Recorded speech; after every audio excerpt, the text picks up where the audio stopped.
Assemblies खासकर, और यहाँ पर मिंडा कॉर्प का प्राइस आपके सामने फिलहाल आ रहा है दिन के उच्चतम लेवल पर 71 रुपए, और ये स्टॉक है लगभग 7.7% ऊपर। फुरिया साहब, अगर आपके सामने स्क्रीन पर मिंडा कॉर्प आता हुआ दिख रहा हो तो जरा इस पर राय दीजिए। स्टॉप लॉस लगा करके आपको बाई करना चाहिए। ऑन द अपसाइड में ये स्टॉक जो तैयार हो रहा है करीबन 82 तक की मूव के लिए तैयार हो रहा है, और जैसे ही 82 को निकालेगा ये स्टॉक एक strong high top high bottom की फॉर्मेशन में चला जाएगा। यहाँ पे मुझे लगता है कि आने वाले दिनों में पहले आपको 92 और उसके बाद में 98 तक के भी लेवल यहाँ पर देखने को मिल सकते हैं। करीबन स्टॉक यहाँ पे 71 72 के पास में ट्रेड करा है, तो 66 का स्टॉप लॉस लगा करके आप स्टॉक के अंदर बाई करके चल सकते हैं।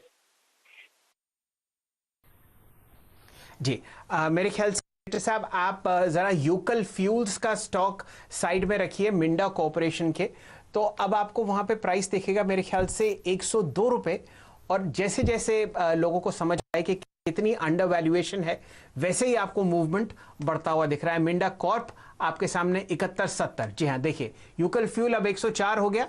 मिंडा कॉर्प पर भी इसी तरीके की आपको अंडर वैल्यूएशन दिखेगी, 20% इसमें सर्किट आपको शायद लगता हुआ दिखे। बेहतरीन तेजी और बहुत ज़बरदस्त अंडर वैल्यूड स्टॉक्स आपके सामने चल रहे हैं। मिंडा कॉर्प पर अगर आप ध्यान दें तो यहाँ पर आपको प्राइस जो है वो तो आपके सामने 71 रुपये चल ही रहा है, लेकिन इसमें बुक वैल्यू है 52 और सिर्फ 9.5 के पीई पर ये स्टॉक चलता हुआ आपको दिख रहा है। 1500 करोड़ की आप मिंडा कॉर्पोरेशन में टॉप लाइन देख रहे हैं। ये एक होल्डिंग कंपनी है, ऑटो कंपोनेंट्स और एसेसरीज बनाती है। दिल्ली के बाहर एनसीआर रीजन में इनका प्लांट है, और वॉल्यूम आपके सामने फिलहाल आता हुआ दिख रहा है लगभग 7.25 लाख शेयर। चलिए, ये तो फिलहाल हमारे साथ रहा कहानी किस्सा ऑटो एंसिलरी स्पेस का। यूकल फ्यूल्स में आप जबरदस्त तेजी देख रहे हैं। मिंडा कॉर्प अब आपके सामने 10% ऊपर है, और इन दोनों पर आपको 20% सर्किट्स की आज लिमिट है। देखते हैं वो पहुंचते ही नहीं पहुंचते, लेकिन फिलहाल हमारे साथ सुमित जी जुड़े हुए हैं, और वो आपको आने वाले नतीजों के बारे में एक इंफॉर्मेशन देंगे, खासकर एक्सिस बैंक पर। सुमित जी, स्वागत है आपका। शुक्रिया शैल जी। देखिए, कल एक्सिस बैंक के नंबर्स आने हैं, और आज इंडसइंड के बाद बैंकिंग नंबर्स जो हैं उनकी शुरुआत होते हुए दिखाई पड़ेगी। खास तौर से जो टीयर 2 के नंबर्स हैं वो सभी। एक्सिस बैंक के केस में जो अनुमान लगाया जा रहा है करीब 15% के आसपास जंप रह सकती है कंपनी के एनआईए के अंदर, और जो प्री प्रोविजनल प्रॉफिट है यानी कि पीपीओपी से बोलते हैं वो करीब 12% के आसपास बढ़ेगा, और मुनाफे फ्रंट पे करीब 9-9.5% के आसपास एक डिक्लाइन का अनुमान लगाया जा रहा है वाई बेसिस पर। कुछ की फैक्टर में सबसे पहली चीज़, इनकी जो लोन ग्रोथ है वो 14-14.5% के आसपास बढ़ सकती है पिछले साल के कंपेरिजन में वाई बेसिस पर। डिपॉजिट ग्रोथ करीब 13% की एक बढ़त का अनुमान लगाया जा रहा है। इनकी एसेट क्वालिटी थोड़ी सी डिटोरिएट जरूर होगी, लेकिन मोर और लेस स्टेबल साइड पे रहेगी। जो अनुमान है वो करीब 5.2% ग्रॉस एनपीए का है 5% के कंपैरिजन में, और नेट एनपीए 2.2% है 2.1% के कंपैरिजन में। तो स्लाइटली बढ़ेगी, लेकिन बहुत ज़्यादा यहाँ पे डिटोरिएशन की उम्मीद नहीं है। एक चीज़ बहुत क्रूशियल है कि स्लिपेजेस करीब 5,000 करोड़ रुपए बढ़ने का अनुमान लगाया जा रहा है। फ्रेश स्लिपेजेस रह सकते हैं, लेकिन उन्होंने साफ किया है कि ये बिलो इन्वेस्टमेंट ग्रेड जो बुक्स हैं उनकी स्लिपेजेस का एडिशन है, तो बहुत ज़्यादा बिजनेस के ऊपर इसका इंपैक्ट नहीं आएगा। ऑपरेटिंग परफॉर्मेंस ठीक रहेगी, एनआईएम स्टेबल रहेंगे, और नंबर थोड़े पॉजिटिव साइड पे ही आते हुए दिखाई पड़ेंगे।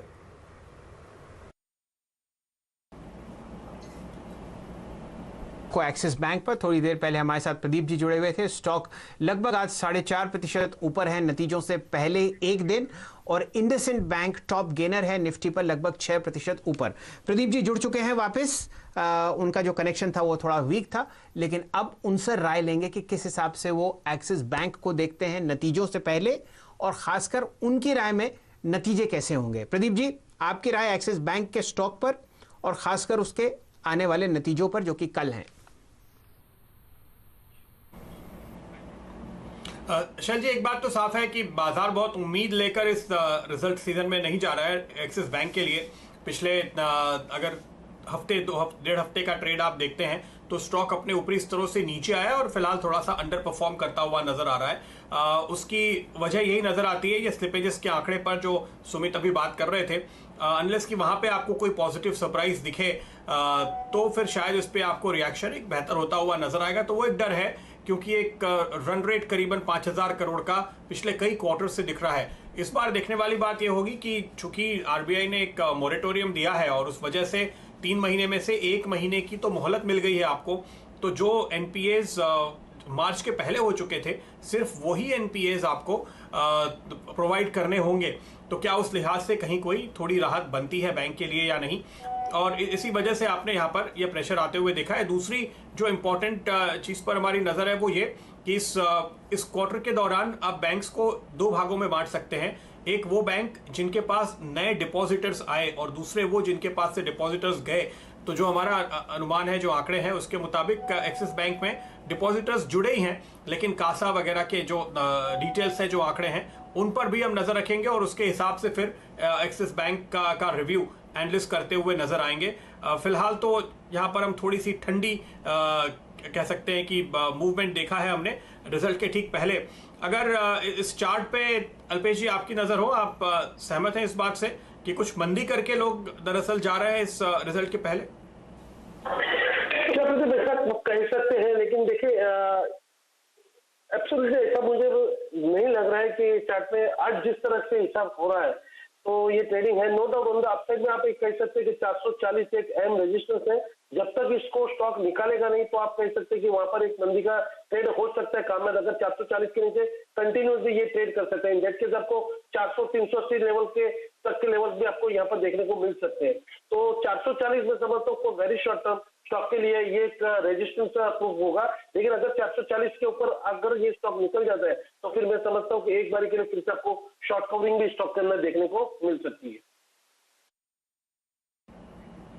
बिल्कुल नहीं, मैं ये नहीं कह रहा हूँ कि मंदी करके जाना चाहिए। मैं कह रहा हूँ कि लोग मंदी करके जा रहे हैं, और ये बात हमने आपको आईसीआईसीआई प्रू में भी बताई थी कि लोग मंदी करके जा रहे हैं, और देखिए रिजल्ट के बाद वहां पर आपको दरअसल बाउंस देखने को मिला। शैल जी।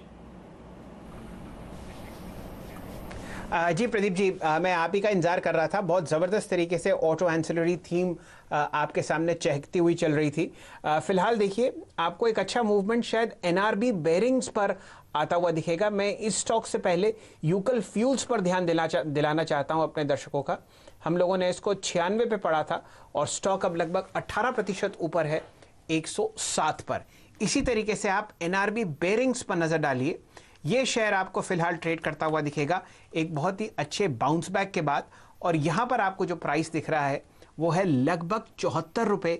4 दिन के साइडवेज ट्रेंड के बाद यहां पर एक बहुत अच्छा मूवमेंट आपको आता हुआ दिख रहा है। 76 रुपए 10 पैसे आपके सामने।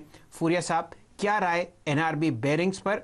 यह भी एक बहुत ही अंडर वैल्यूड कंपनी है। हमारे यहाँ 4 बेरिंग मैन्युफैक्चरर्स हैं और ये फिलहाल उसमें सबसे छोटा प्लेयर है। ये भी स्टॉक हमने हाल फिलहाल के दिनों में कवर किया था और हमने तभी भी कहा था 65 के ऊपर का एक स्ट्रॉन्ग ब्रेकआउट आया हुआ है कि जिसमें यही राह देखनी है कि 80 के ऊपर का जैसा ही ब्रेकआउट आ जाएगा स्टॉक के अंदर आपको बहुत ही, जिस तरह से आप यूकल फील्ड की बात कर रहे थे, एक अच्छा खासा ब्रेकआउट भी आपको यहाँ पर देखने को मिलेगा।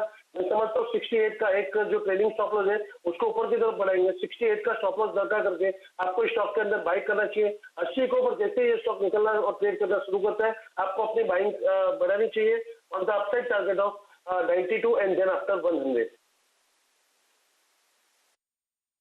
प्रदीप जी, एक इंटरेस्टिंग बात आपको एनआरबी बेरिंग के बारे में बताऊं। लगभग 4.25% की तो आप इसमें डिविडेंड यील्ड देख रहे हैं और ये स्टॉक आपको सिर्फ 670 करोड़ की मार्केट कैपिटलाइजेशन पे मिल रहा है। और आपने जो अगर इसका टॉप लाइन देखा हो तो वो लगभग आपके सामने है 806 करोड़। तो मार्केट कैप टू सेल्स आपको 1 के नीचे दिखेगा और यहां पर मुनाफा पिछले ट्रेलिंग 12 मंथ्स में लगभग 40 करोड़ रुपए है। तो शानदार आपको आज जो रैली दिखी है बहुत जबरदस्त तरीके से पूरे ऑटो एंसिलरी स्पेस में 11% ऊपर आपको एनआरबी बेरिंग्स ट्रेड करता हुआ दिखेगा। 2,62,000 शेयर ट्रेड हो चुके हैं, जो कि अगर आप 2-3 दिन पहले का एक स्पाइक हटा दें